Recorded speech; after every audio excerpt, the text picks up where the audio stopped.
immediately increase your investment returns with this one simple trick. This is not clickbait. This is literally this simple. It's going to be a simple trick, and you're going to make a hell of a lot more money if you don't do this.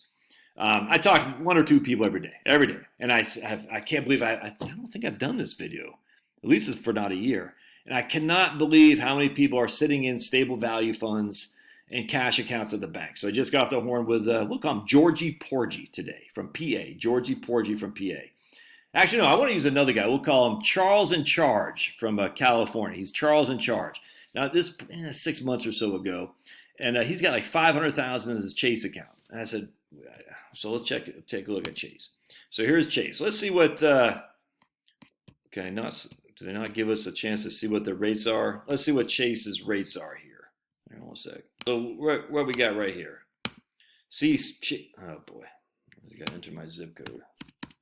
I'm in Fulton County, baby, where my taxer is going to prosecute Trump. Take that, Drump. We're prosecuting you here. Drump.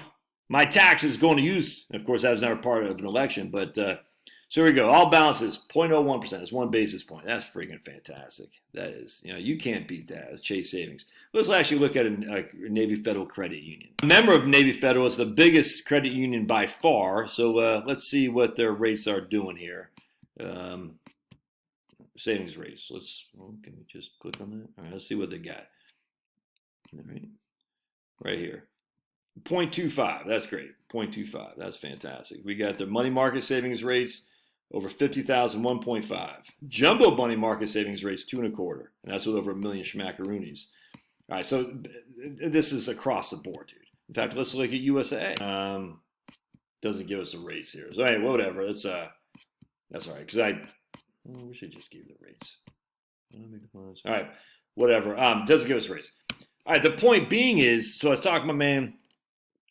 So Charles in Charge. I said, Charles in Charge, man.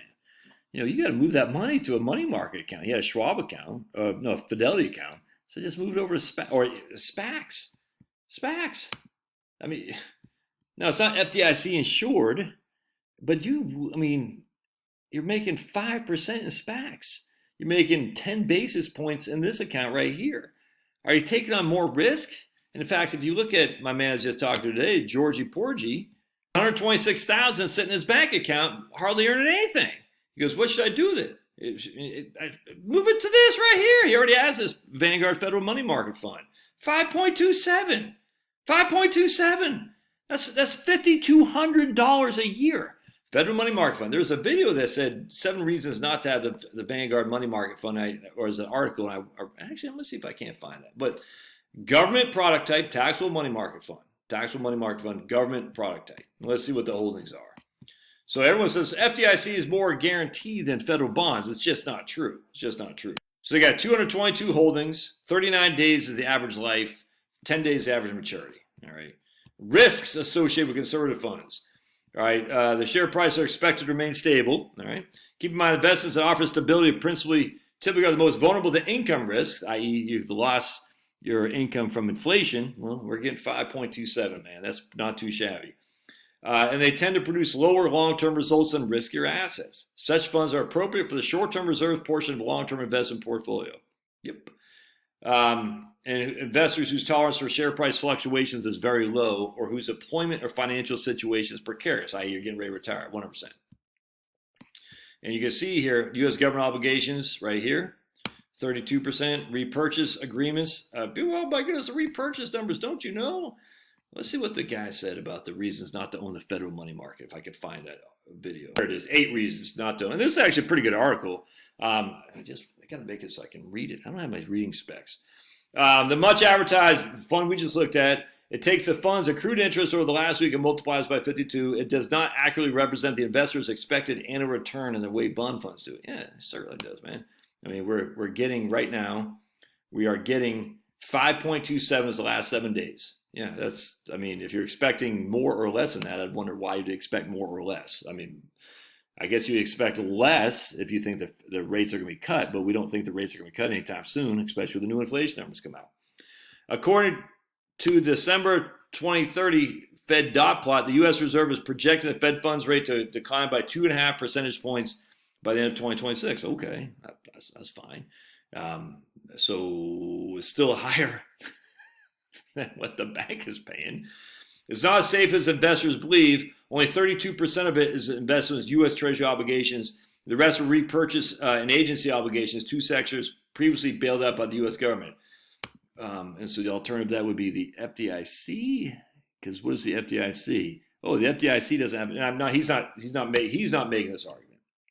I'm making this argument. The FDIC, when it bailed out, it's not saying Bankman, whatever the hell that bank was, I forgot what it's called. They just bailed out another bank too. Was there enough money in the FDIC to pay for these banks' bailouts? No, it wasn't. It was bailed out by who? The federal government. So if that were to happen in a Vanguard or Fidelity money market account, we're all doomed anyway. It's just all there is to it. So, I mean, that's a legit argument. I mean, they're not 100% government obligations. And these, you can say, two sectors previously bailed out. Agency obligations, Fannie Mae, and I don't even know if they have any Fannie Mae, was certainly bailed out. It should have went bankrupt, but it didn't. Water under the bridge now. Ginnie Mae, I don't even know if they have any Ginnie Mae in there. I just don't know. But those are agency obligations. Ginnie Mae, Fannie Mae, Freddie Mac, Federal Home Loan Bank, and whatnot. Just because someone's been bailed out before doesn't inherently mean it's more riskier than a bond in particular, or more riskier in terms of interest payments. It doesn't mean that. But yeah, I mean, 100%. And I just think FDIC, we're talking about a bank here. FDIC is the Federal Deposit Insurance Corporation. Who guarantees that? The federal government. So when FDIC doesn't have enough to cover its cost, what happens? The federal government bails out. So this guy's argument, and it's a right argument, would be you shouldn't buy FDIC invested things either because the federal government bails it out. It's not a fixed sum investment given its ultra short-term nature, a lack of visibility. Yeah, we don't know what's going to pay in the future. I get that. That's in of itself. That's any kind of cash account. We don't know what's going to pay in the future. The management fee is understated. Does not include the significant transaction costs. Yeah, I get that. Vanguard is this is what I don't like. And Vanguard is fined and censured by FINRA for overstating projected yields on annual income on 9 money market funds. Well, they're not overstating annual yields. They're just saying that the last 7 days, if we annualize that, it's 5.27. And you can see kind of going down here, right here, the daily market value, net shareholder account. You can see what the daily liquid assets, weekly liquid assets, daily market value. I mean, it risks everything you do. The Vanguard website misleads investors by indicating that as of January, 30% were government obligations when instead these were federal home-owned banks. I don't know about that. There are compelling alternatives of Vanguard money market that offer investors higher potential returns. That's what we're seeking. Fixed coupons for longer durations.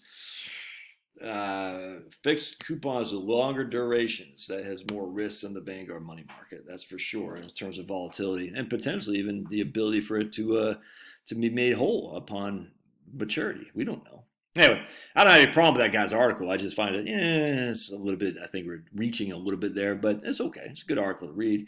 Either way, your bank is FDIC insured, and the FDIC was bailed out. And so if you're getting 10 basis points at your bank, you freaking look at money market account, dude. 100%.